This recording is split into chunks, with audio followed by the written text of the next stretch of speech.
case briefs, and so much more. LSData's got what you're looking for.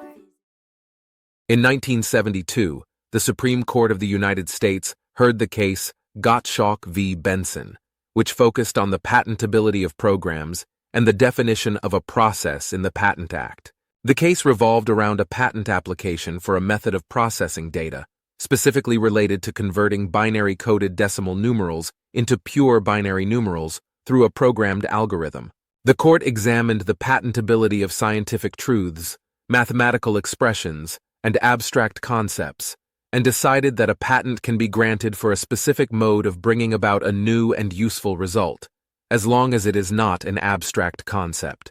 Initially, the Patent Office rejected Claims 8 and 13 in the application, but they were later sustained by the Court of Customs and Patent Appeals.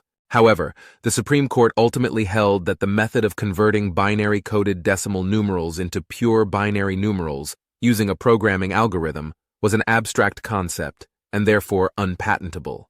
The Patent Office was deemed unable to examine program patent applications due to the lack of a reliable classification technique and search files.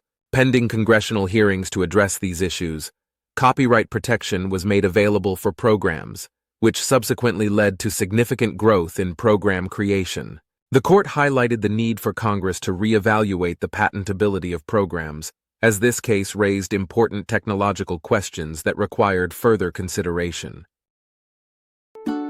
Case briefs, and so much more.